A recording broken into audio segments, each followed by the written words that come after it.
the community so they can call in and listen when they are free to do so, because not every 11 o'clock, I guess, is a pretty busy time for golfers and tennis players and etc.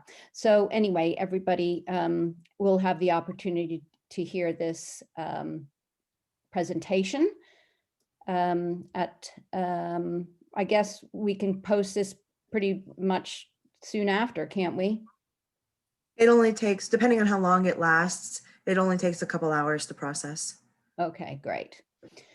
Okay, well, let's get started. I would like to thank everyone for joining us.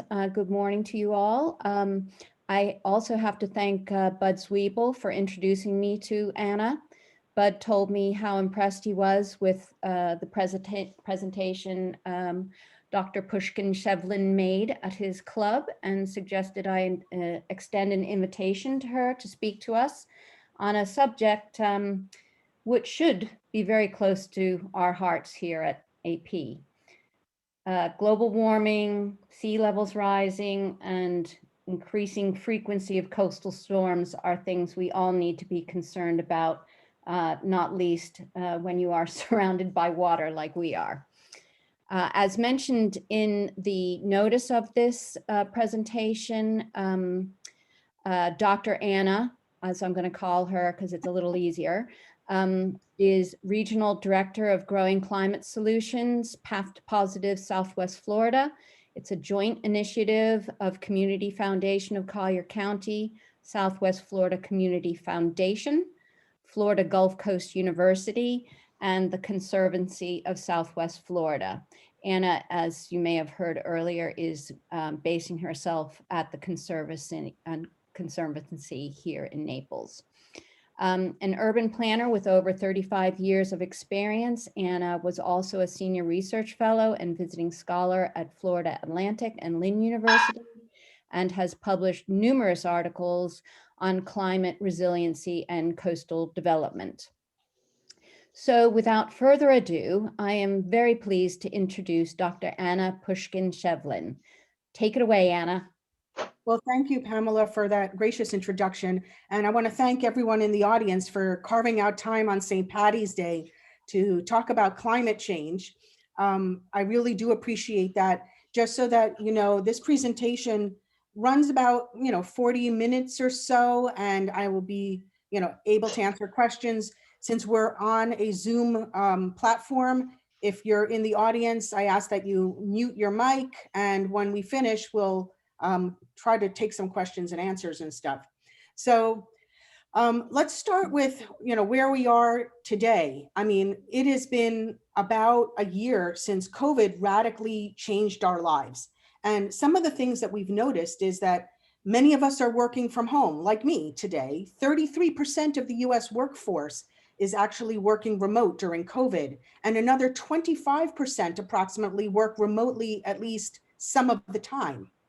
And also during this past year, a huge number of us have done home renovation and improvement projects. In fact, Business Wire reported that 57% of American homeowners have engaged in some kind of home improvement project between last March and now.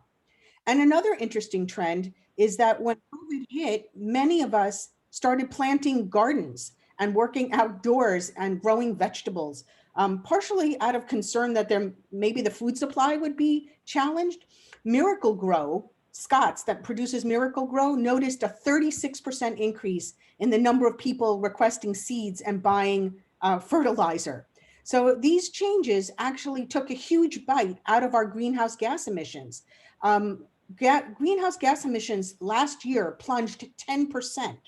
And what we're talking about is that if we could actually sustain that trend while doing a robust economic recovery, that would put the United States sort of in a trajectory to meet the major goals of the Paris Climate Agreement. So one of the things we have to think about is how we can change things in our lifestyle to encourage those emission reductions, while at the same time doing the business recovery and employment growth that we need to return to normalcy. So in today's discussion, I frame that so that we'll get back to those three things toward the end. I'm going to talk about, a brief summary of rising greenhouse gas emissions and what's happening. Then what are the impacts of those emissions? Sea level rise, more stronger hurricanes, increased precipitation at times, and then drought at other times, and more heat. And we'll turn the subject from the impacts to what we can do to reduce those emissions and adapt to those changes, which are projected to happen anyway, even if we were to curtail our emissions almost immediately. So what can you do? What are the practical things that as an audience member, you can do day to day? And finally, I'll take some questions and maybe actually provide you some answers. So I often start at the very beginning because for many of us, it's been a really long time since we took earth science, and even the word greenhouse, gas emissions and effect are a little strange or not 100% comfortable. So this is a chart or a graphic put out by NOAA that's very explanatory. We have the sun that emits, electromagnetic radiation or rays that come through space and travel toward the earth. And many of those rays bounce off the Earth's atmosphere and go back into outer space. Some of those rays come through the atmosphere, hit the Earth and a reflective surface like ice or snow, a white or light colored surface, and also bounce back out through the atmosphere.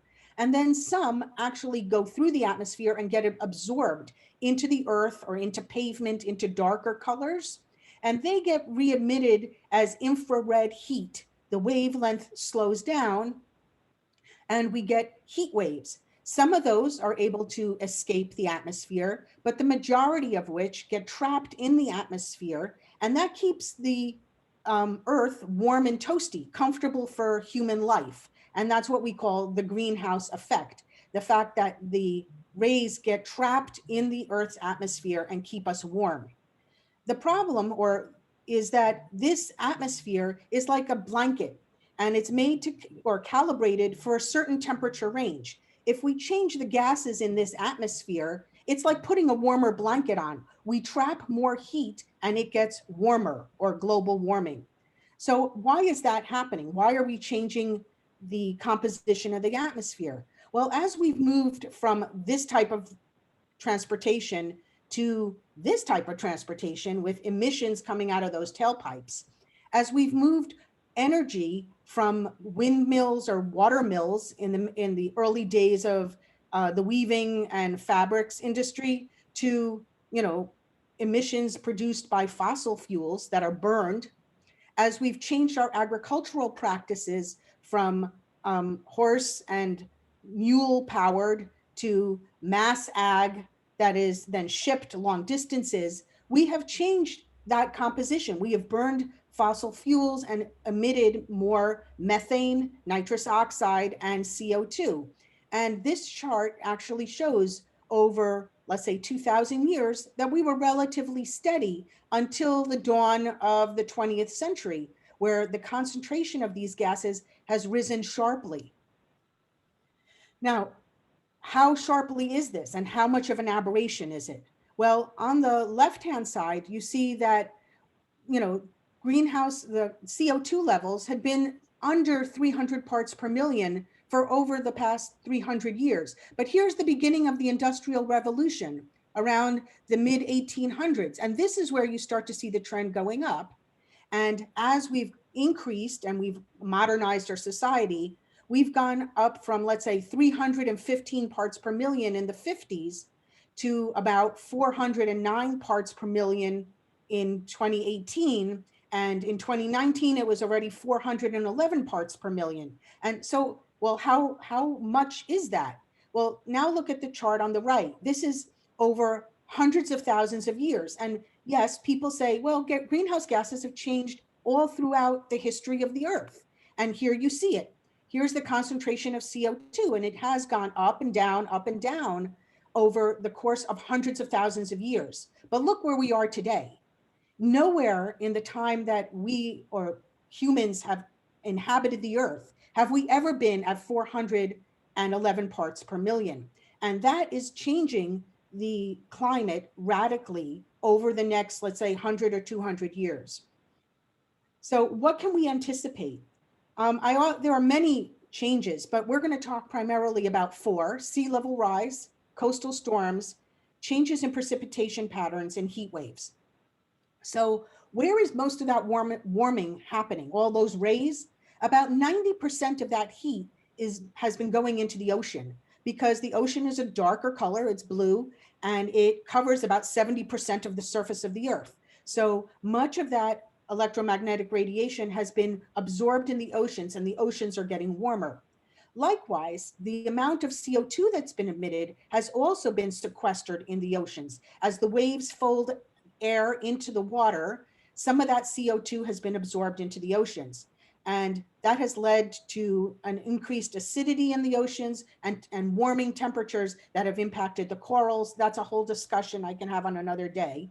But I think what's most relevant to us, especially people at Admiralty Point, is that we have sea level rise. And that's simply a function of physics. As the ocean gets warmer, the water expands. Remember that beaker experiment?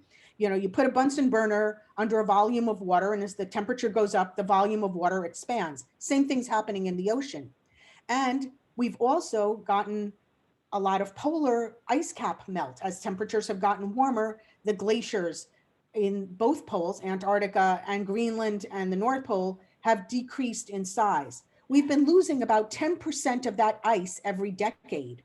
And what that does is, not only does it add water to the system, go back to that first slide I showed you, it creates a feedback loop, because we need those polar ice caps to reflect some of that solar radiation. As we lose that ice, more of that solar radiation gets absorbed in the permafrost, and then that starts to melt, because that's a brown color, and that permafrost has a lot of CO2 that's been frozen in it, and it emits that more CO2. So we're in actually a really bad feedback loop as we lose that ice. How severe is that? Let me just put it into perspective in one moment in time. This is a picture from a satellite picture of Eagle Island in Antarctica. And last February, about a year ago, there was a 9-day heat wave in Antarctica. It was 64 degrees in Antarctica in February. That was the same temperature it was in LA. And over those 9 days, they lost about 20% of the ice off of that particular island. So altogether, we have a sort of feedback loop that's causing sea level rise. How much? Well, the sea level rise has already risen about 8 inches since 1950, and that rate is accelerating. So over the past decade, we've been gaining about an inch of sea level rise every 3 years or so. So what does that mean? In 2030, in about another 9 to 10 years, we will see about 9 to 15 inches of sea level rise over this 2,000-year base. And by 2040, that could be a foot to almost 2 feet of sea level rise in this area in the next 20 years or so. And that's pretty significant. Now, it happens gradually and you don't see it. So what does that look like? I tried to visualize it using a tool that NOAA, the National Oceanic and Atmospheric Agency, has created, called the Sea Level Rise Viewer. And I encourage you to go onto that website. It's available to the public. You can actually plug in your address and see where the sea levels are going to be based on different projection scenarios and different points in time. So I picked the intermediate high. You see that's highlighted here.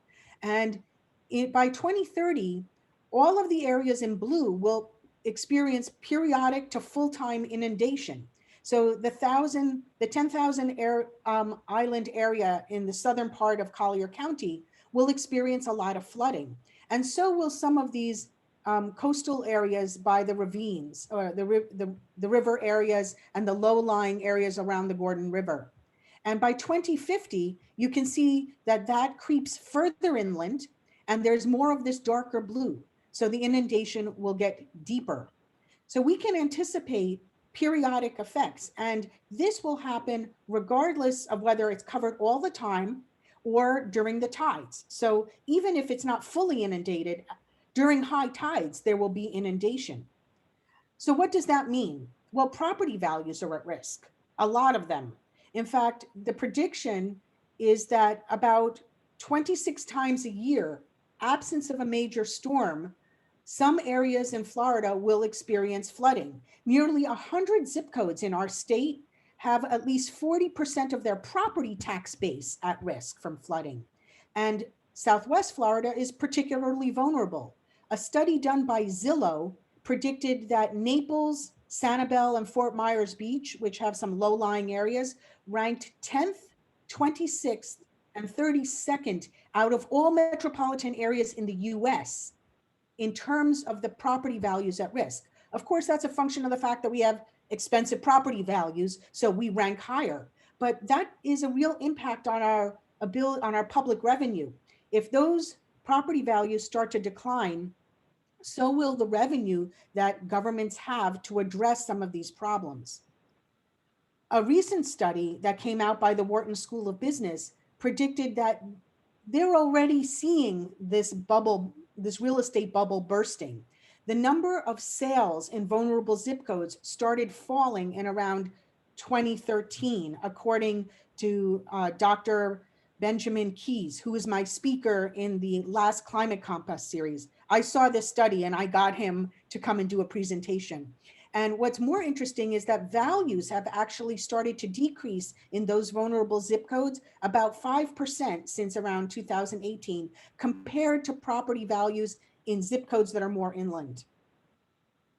Another impact of climate are hurricanes. As the warmer temperatures emerge, warmer air holds more moisture. So storms are going to get wetter.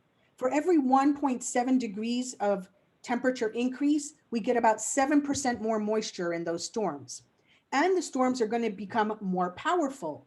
So several studies have come out in scientific journals that look at data looking about 15 years back. And they predict in about 4 landmark studies that the number of powerful category 4 and 5 hurricanes will increase 20 to 30% in the next, say, 40 years. And as the storms get wetter and stronger and the sea levels increase, so will that storm surge. That storm surge will become more powerful and higher up, so it will penetrate further inland when storms do come ashore. And that's the last thing that Florida needs, because look at all the storms that we have had. These are the major hurricanes. Over the past 16 years, we've had 9 major hurricanes totaling about $203 billion. That's B with a billion with a B in damage. And think about what we could do with that kind of money if we didn't have to invest it in rebuilding something that just gets knocked down again. Another issue is even when we don't have a hurricane, the precipitation patterns are going to change. We're going to get wetter wets and drier dries. So we've already started to see some of those. In 2018, there was a storm that brought about 10 to 17 inches of rain to Collier County and flooded roads and parking lots. And when it's dry, we get very long, dry spells. And then we have brush fires. And in between, it impacts all kinds of native wildlife. You know, when there isn't enough rain, the birds can't wade for food and it disrupts migration patterns. But most of all, what we care about is flooding. And we will experience more flooding during those strong storms, in part for 3 reasons. One, the soils that we have in Florida are naturally limestone. They have pores like you see in this picture, like a sponge. But once those little holes and crevices get full, there isn't any more absorption. So then the water just puddles on the surface. 2, we wouldn't have been able to build on any of this swampland had we not created the canals that the Army Corps of Engineers did at the turn of the last century. And those canal systems only have so much capacity. They're gravity fed and they work with these control structures. The control structures work in that they close the structure, it rains, one side drains into the landward side. And then when the water accumulates, you raise the coastal structure and the water comes over to the ocean side and drains out. But as sea level rise increases, the ocean side may be higher than the land side during high tide.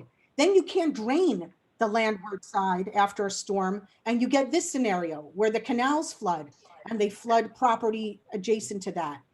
Finally, even the simple stormwater drain systems are dumping water into those canals. And if those canals get full, then this outfall gets covered and that water has nowhere to go. The water goes back up the other side of the tube Yes. and then floods this side of the parking lot. So for these reasons, flooding will not just happen in coastal areas like where you live, it will happen inland. And during those rainstorms, that flooding contributes to degraded water quality. So a strong rain will push a lot of fertilizer and nutrient into those canal systems, sort of prompting those harmful algal blooms that then go out to the Gulf and ruin our beaches, our health, our tourism industry. And even if we can control that, we still have homes on septic systems, old septic systems. They're not used to that level of water. You pond the water on top of an old septic system, and some of that bacteria percolates up to the top, and then you have kind of a sewer mess. The third impact that a lot of people don't focus on is the heat. And this area, particularly Southwest Florida, is prone to heat. In fact, the number of danger days will increase over time. So in around 2000, we had around 26 of these heat index days. By heat index, it's not just the temperature, it's temperature plus humidity, days where it feels like 105 degrees. But over time, in the next, let's say 30 years, the number of days with that heat index might go up to about half the year, 157 days. We're particularly vulnerable. Fort Myers, Naples, Punta Gorda rank 5th, 6th, and 8th in the United States in terms of the number of days where we might experience those levels of heat.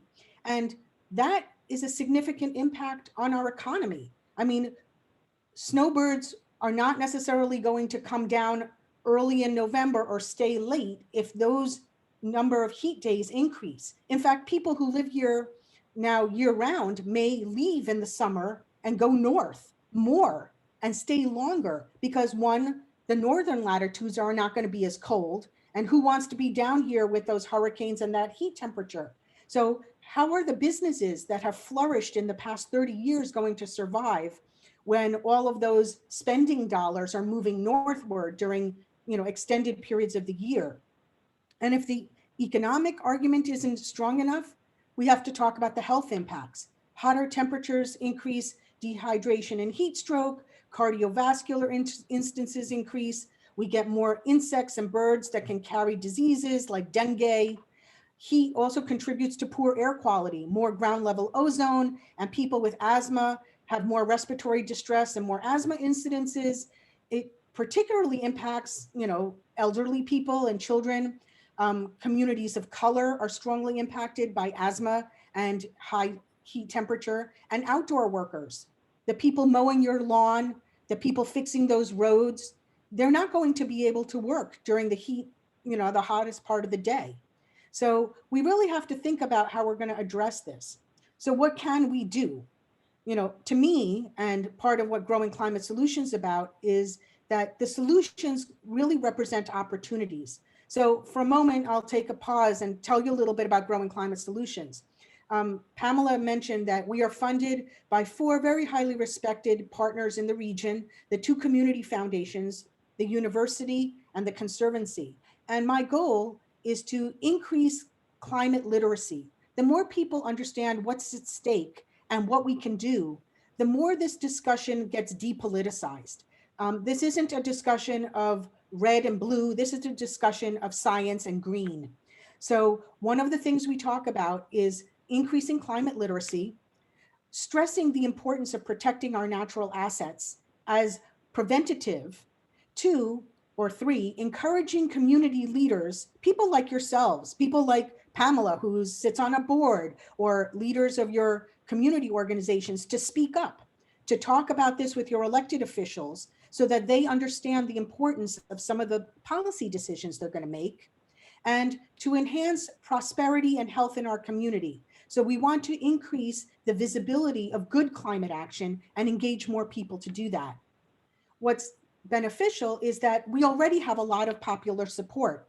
So when we talk about solutions, We can break them down, let's say, into two large groups. There's mitigation, things that we can do to stop those greenhouse gases. And about 87% of the population here in Southwest Florida believes that they can personally do something to reduce those kind of pollutants. And even an equal number believe that they should take some action. The other side is the adaptation. Okay, so if we can't control the greenhouse gas emissions and we know that these impacts are going to happen, what can we do to not make those impacts so severe? And there's very, very strong support for the fact that communities need to prepare for those floods and those droughts and that sea level rise. 84% of our citizens believe that it's time to start investing in those preparations, those adaptations. And 67%, a full 2/3, believe that the government needs to be involved in protecting us and making some of those investments. Where should those investments be made? So now I'm going to turn the discussion to addressing the drivers, the mitigation pieces, and the adaptations. And we'll go back and forth. So to figure out where to put our money, because we can't put it everywhere, it's a scarce resource, let's see where the biggest bang for the buck would come from. Excuse me a moment. So when we look at the greenhouse gas emissions for the state of Florida, 45% of those emissions come from the transportation sector. And another 43% come from the way we produce electricity, natural gas, fossil fuel. Another portion that we'll address today is a little bit about agriculture and food systems. And if you notice, these are exactly the things that COVID was addressing. Transportation, in terms of the fact that we're not commuting as much. The way we use electricity is part of the way we build our environment to conserve energy, and food, the kind of things we started to grow. So it's interesting that there's a correlation there. So what can we do in terms of energy? Well, the average American produces about 50,000 pounds of CO2. 20% of their total every year is simply from driving their gasoline powered cars. So one of the first things we can do is start really purchasing electric and hybrid vehicles. That will help a lot in the tailpipe emissions. And even if you're not ready to purchase one of those cars, conserving fuel is a really important first step. It can be simple things like don't drive your golf carts around, your golf clubs around in your trunk. They're heavy and they reduce your fuel efficiency. Keep your car tuned up, keep the tire pressure up. There are simple things like that, to more things that require more planning, like going and planning your trips out shopping so that you go out once instead of multiple times, or even just walking and biking to destinations. Walking and biking is really healthy. One of the interesting things I learned is that the electric bike market is poised for huge growth. They have seen 23% growth in the use of electric bikes, and they anticipate 32% growth per year. If I had a penny stock, I would look at that. But to really encourage people to bike and walk, we have to look at the way we build our streets and our built environment. We don't build streets for multimodal transportation. We need to start building streets, not just for cars, but for people and bicyclists and other types of mobility. So here's a picture of what they call a complete street. Here they have taken some of the lanes that used to be dedicated for cars, put parking in to buffer it, and built a bike lane that is protected from the cars.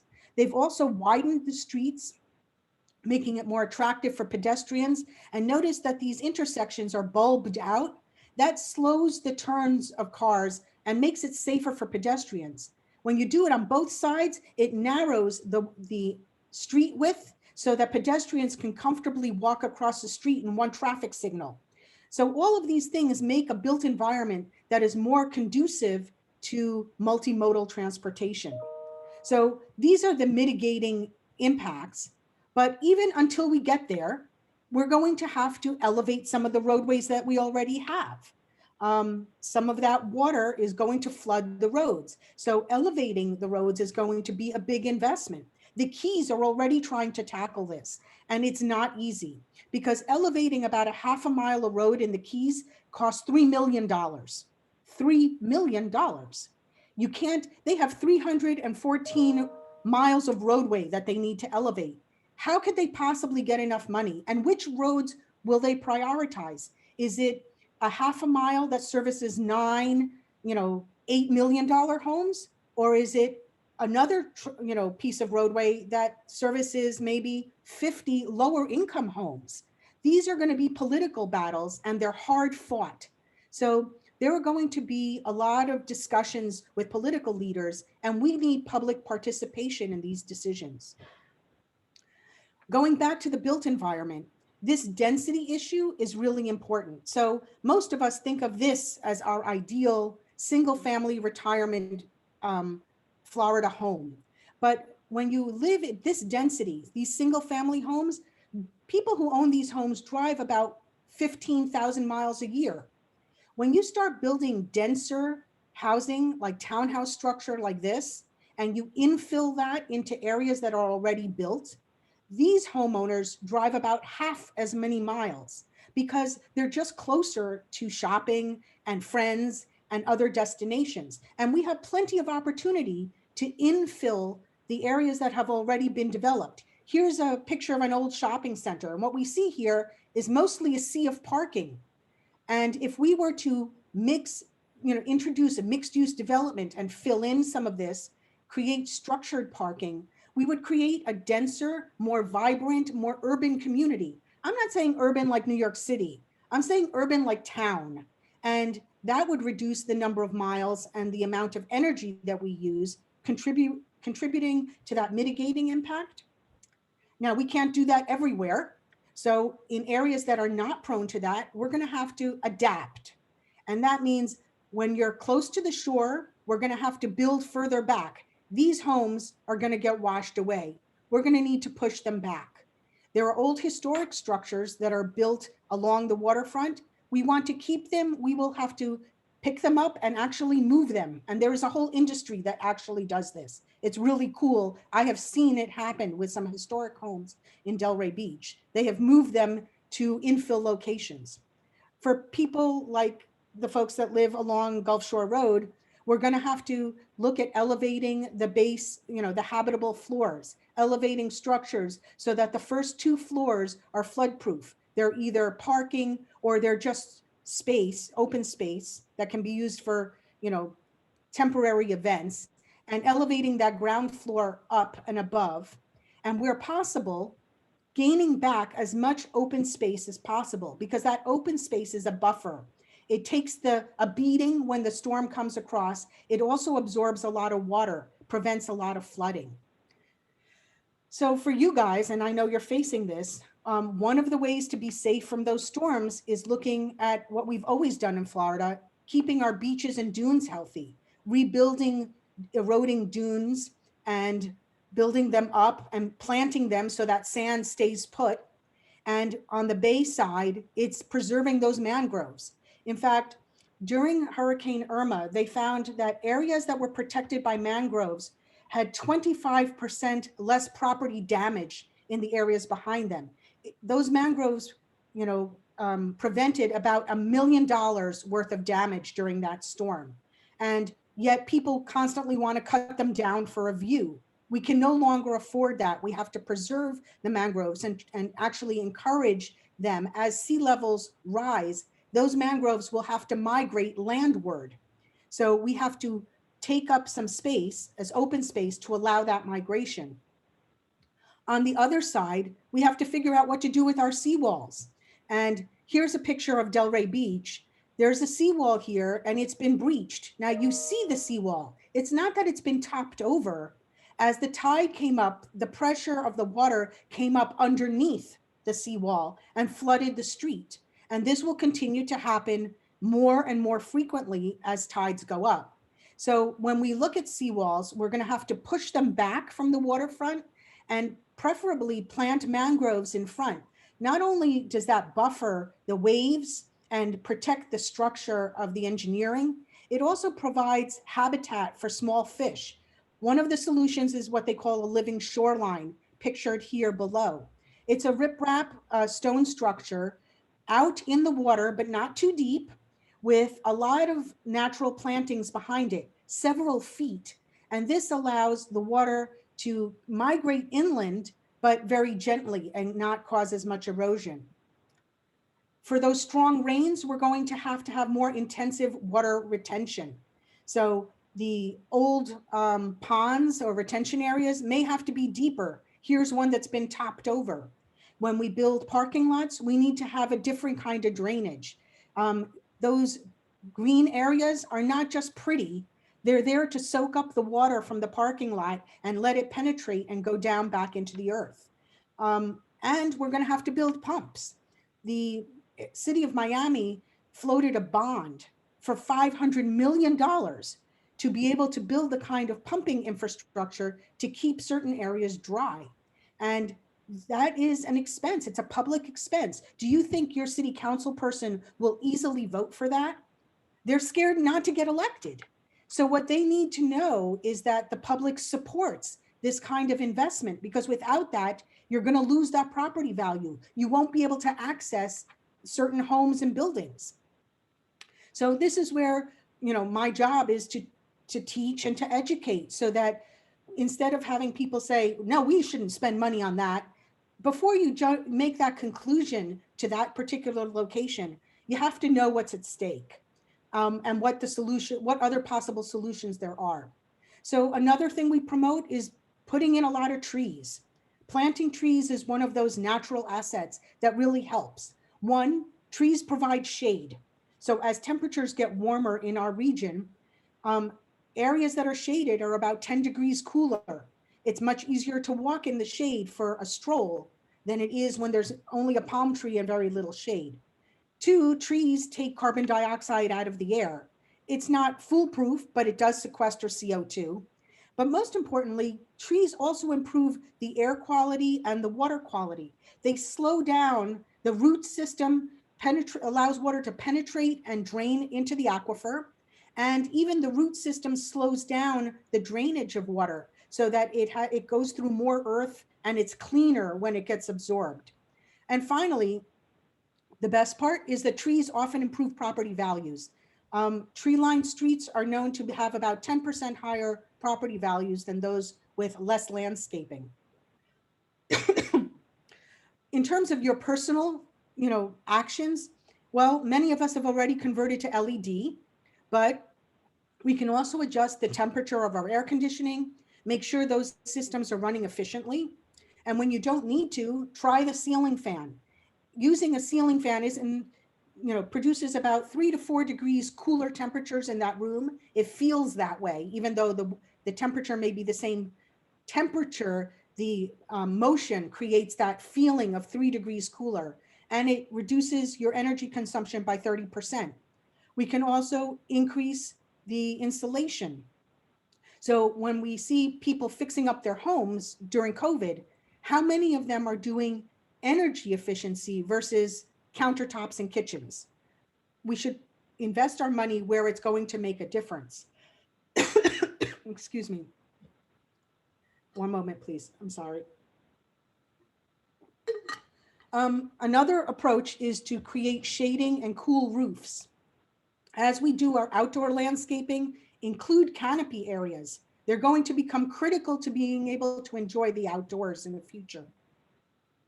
Solar is another piece of the equation, how we produce energy.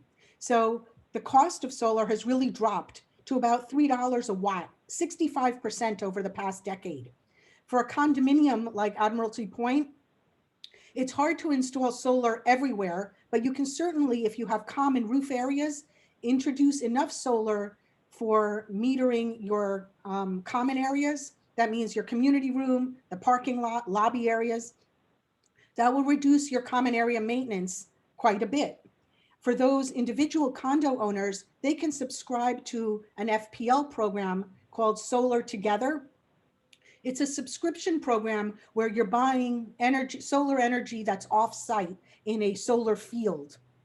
So those are solutions, but we have to look at it in a more policy-oriented way as well. About 42% of the rooftops in our country that could put solar are on low and moderate income housing.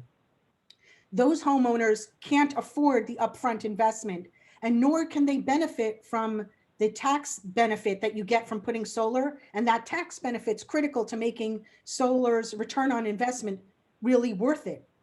So we're not incentivizing all the solar that we could.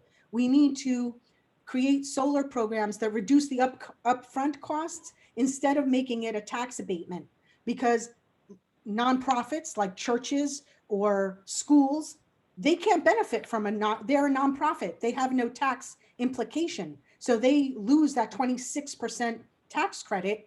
It's very hard for them to make solar economically feasible. Even when we can't get to solar, look at the roofs. Remember that reflectivity that we talked about?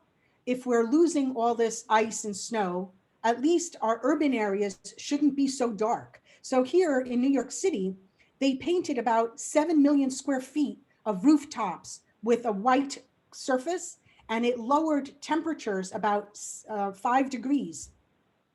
And in LA, they tried a similar experiment with roads. They painted their roads a lighter color and found that the roads and the areas around the road were about 7 degrees cooler than in surrounding neighborhoods that didn't paint.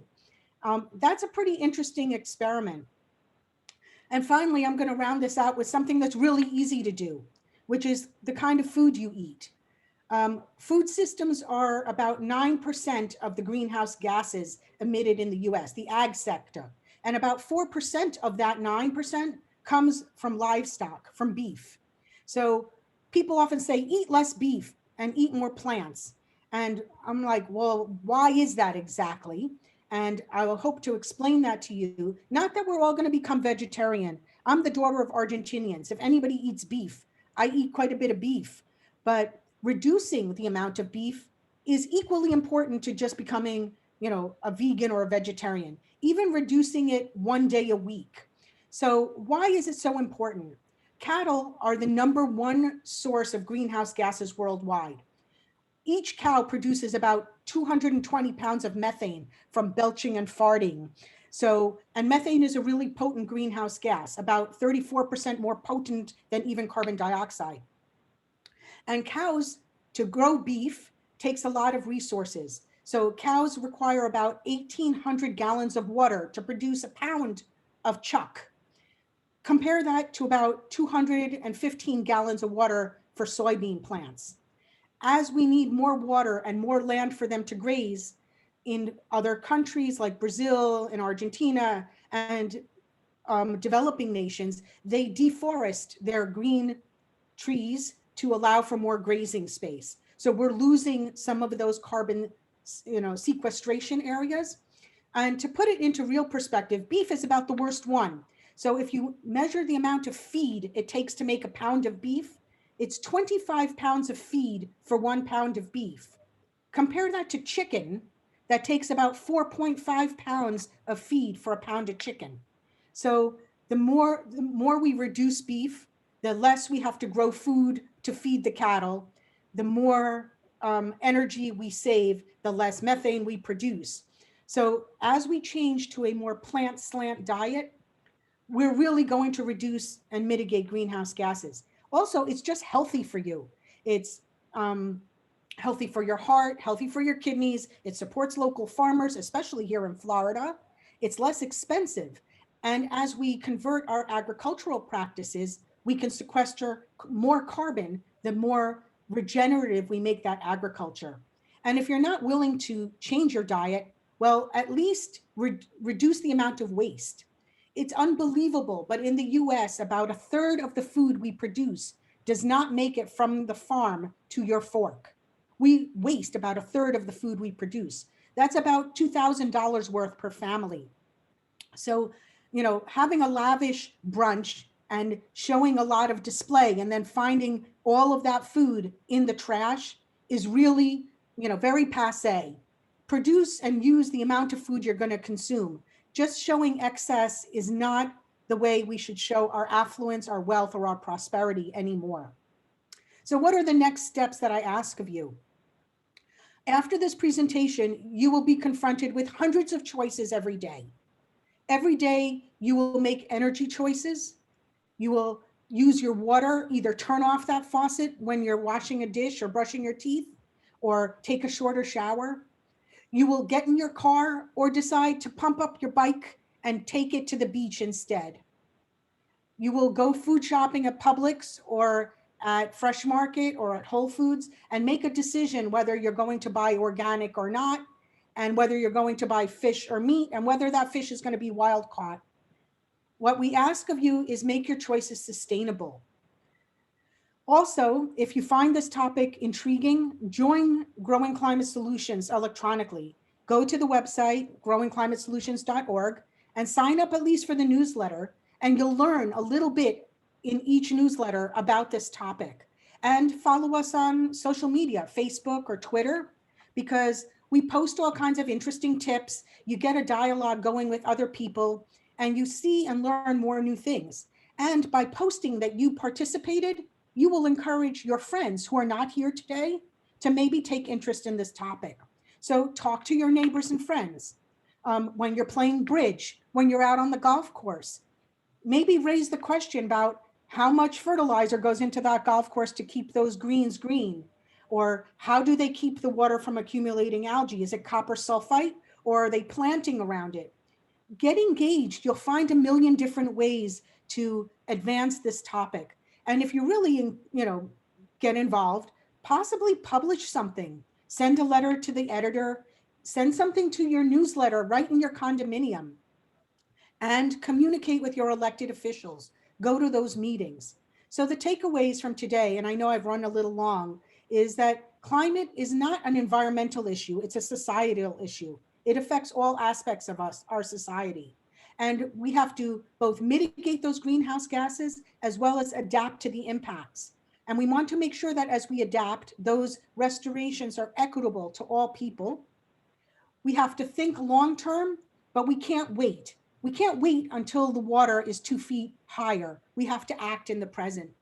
And talking about it engages others and leads to those kind of actions. So just because we don't know exactly when it's going to happen is not an excuse for inaction. It starts today, little by little. We don't need to do anything drastic. Just tweak your daily habits a little at a time. And if we do it together, we're going to make an impact. So on that note, I'll open it up to any questions and stop sharing my screen.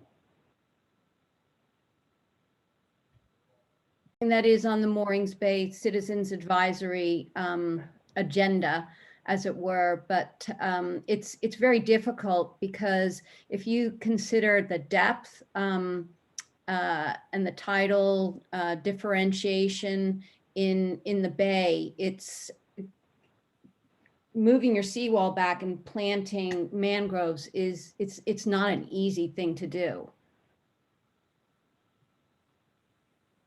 But it is being looked at by the city, but then they don't have a large control of all the private seawalls on the bay. Understand, yeah. But even the seawalls over time will need to be looked at in terms of their adequacy. Many of them are old and they're starting to crumble, and some of them may not be tall enough in the future. So as those issues, as the condominiums and private homeowners start to invest in rebuilding or armoring their seawall, there could be other solutions that create more biodiversity. Rather than build the seawall exactly the way it was, you can do a hybrid structure. The city of West Palm Beach did a project where they built a living shoreline in front of their seawall, filled it with plantings, and it protected the old seawall, and it created an area that periodically flooded, but also protected the landward side. I'll see if I can find a picture of it and send it to you, Pamela. So there are new technologies to consider. It's expensive. And it's more expensive to do the right thing. And condominiums are often reluctant to take the extra dollars and do the more expensive project. But it's really critically important for, filtration of water, for little fishies to have a nursery to grow. We have to sort of rebuild that ecosystem. And in the long run, it helps protect the investment of the seawall itself. I would say that's undoubtedly true. You know, One thought about your fertilizer. I often talk about this with homeowners groups that have single family homes. Composting is one of the slides that I took out of this presentation, but because people have an ick factor to composting, and it requires some attention. But if you could organize or possibly explore a composting feature with all of these homeowners, you would produce quite a bit of compost, and compost is naturally rich in nutrients, helps all of your vegetation bases grow beautiful and lush landscaping, and you can reduce your fertilizer use. For a large condominium, you might need a pretty substantial composter, but they're not impossible to acquire. They don't take up a lot of space, and they're not difficult to learn to manage. I mean, a property manager or your landscaping company could get involved in managing it for you. And then you create a closed loop system where at least some of the food that's being consumed ends up in a compost, and that compost is redistributed to the landscaping in your area. There's a golf club in Boca Raton that did that with their clubhouse, and they fertilize all of their greens and all of the landscaping with the compost produced from their dining room at the clubhouse. It's fascinating. Wow, that's a marvelous idea. It's a little scary. It sounds very greeny, like macrame, earthy Birkenstock, but it isn't.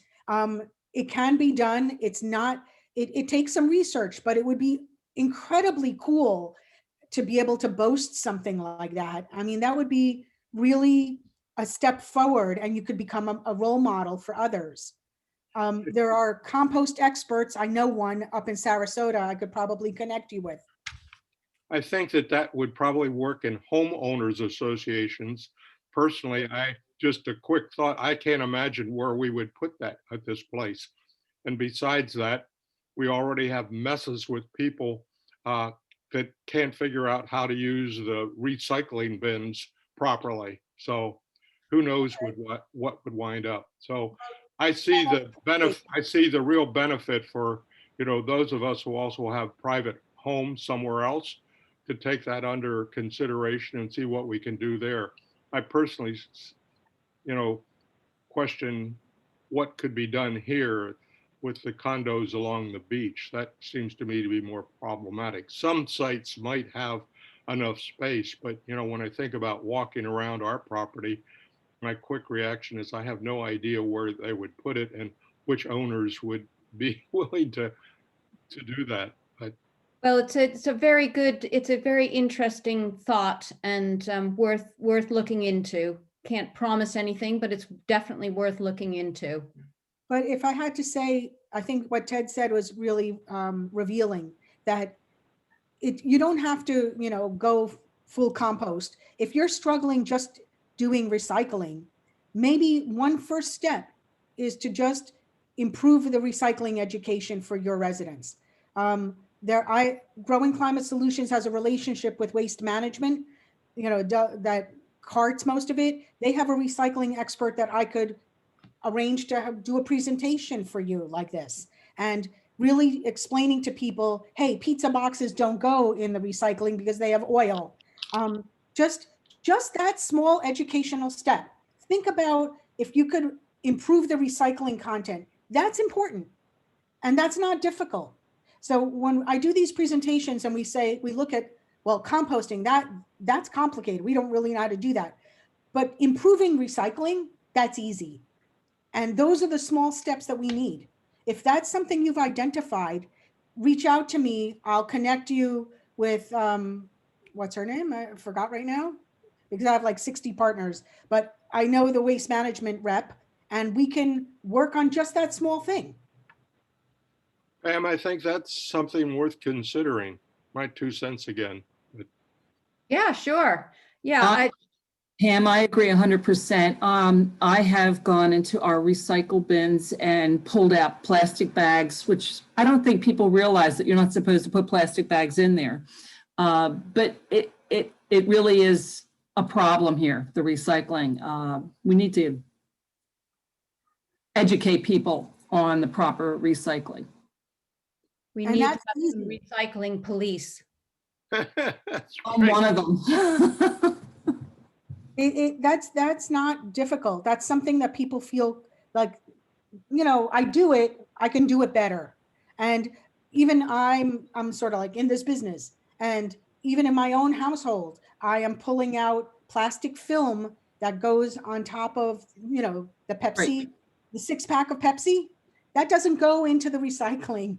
It's People don't film. realize, yeah. Right. Realize. And the other issue that we have here are renters. They really don't know the recycling policy for Southwest Florida. You know, they're probably doing what they do up north, and it's not the same. So I think everybody should get a paper stating exactly what should go in and what shouldn't go into the recycle bins. And I mean, literally every time I go down there, I pull plastic bags out or things that are recyclable. Yeah, it's definitely a problem, and we do need to educate our people better. But And there are other small things as well. Like I haven't been to your condo, but water conservation is an important piece. 3% of greenhouse gases in the US come from water, from purifying water. We purify a lot of water even to drinking quality and then spread it all over the landscape, right? And how many times do you see the rainbird sprinkling when it's raining in the summer?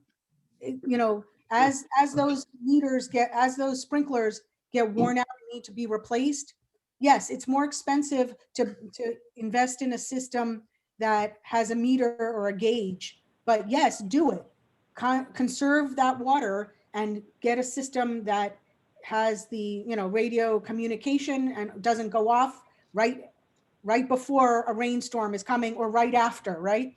These little small things. And yes, it's more expensive upfront, but you're going to also save on your irrigation costs. So, you know, making that argument to your condo board to, yes, retool that because you have a lot of landscaping and it's worth it. It's these small little tweaks. We don't go 1,000 miles in one shot. We get there with incremental steps. I just going back to Sue's question on the fertilizer. I felt that I didn't have the information to hand, but I can assure you, Sue, that our landscapers and our arborists are very strict about following the law or the laws in the state and local regarding application of fertilizer, when and how much. So they do pay attention to it. Well, and thank you for that, Pam. I'm sure that is true. And I know you've always been on top of that. But I guess my thought would be sometimes we may be following the laws, but maybe that's not quite enough.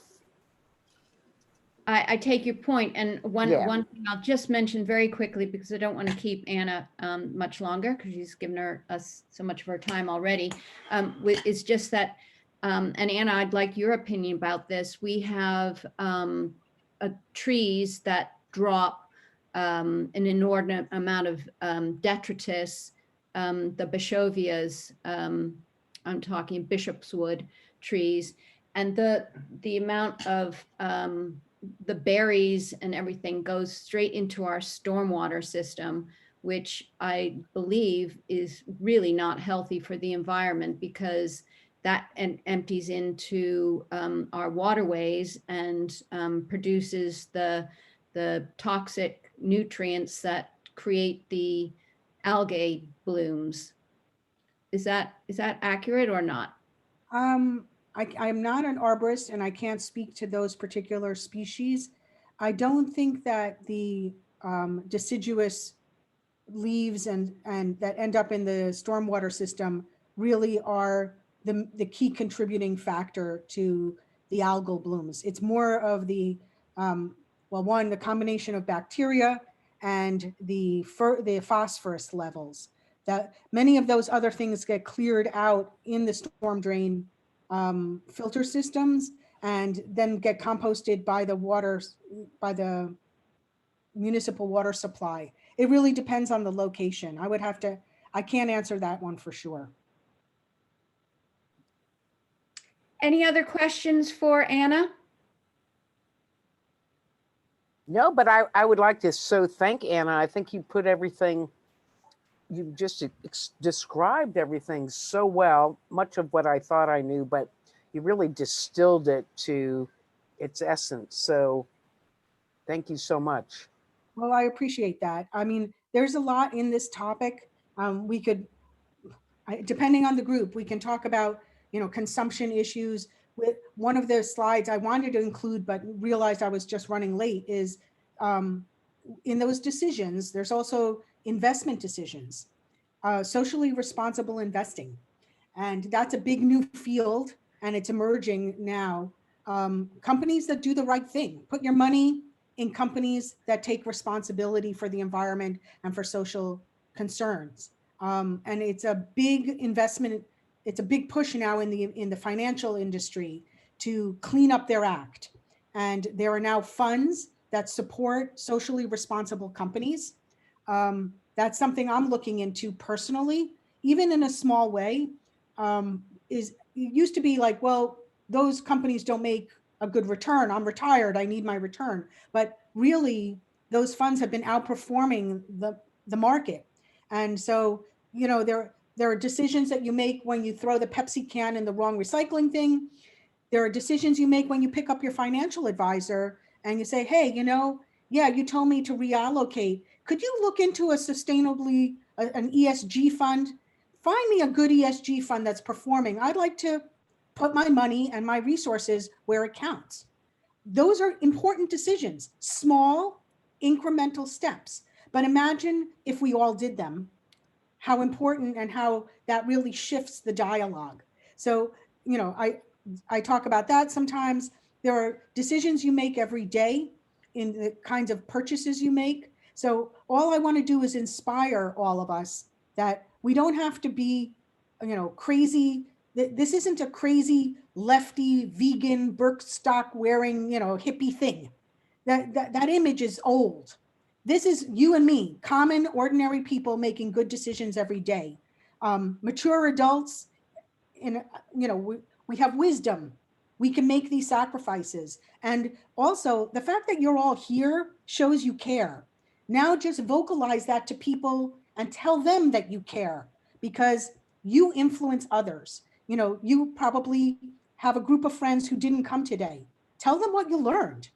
If they think you think it's important, you may convert one of them to think this is important. And that's how we change the norms. And so I leave you with that note. Please engage with me. I'm here as a free resource for the region, and join Growing Climate Solutions. I won't spam you with too much stuff. The newsletter comes out every other month. We send out a monthly education, like, hey, you want to learn about this? There's a webinar here. We send out an occasional email. You'll learn a lot. Maybe you'll meet some cool people. So we would love to have your organization join us. Well, thank you so much, Anna. It's been very educational listening to your insights, and I'm sure that we will take you up on your offer. And I'd love to be in touch with anybody you'd like to, who could give us more information on. The recycling person is Stephanie Kissinger. I just remembered the name. Stephanie Kissinger at Waste Management. I will send you, Pamela, her information. Okay, perfect. Perfect. Well, thank you again. And we will say goodbye unless anybody has one more question. Any more questions? Nope, you're done. Thank you, Thank you very much. And have a Thank wonderful you. St. Patrick's Day, everyone. Thank you. And Thank you. you. You inspired me.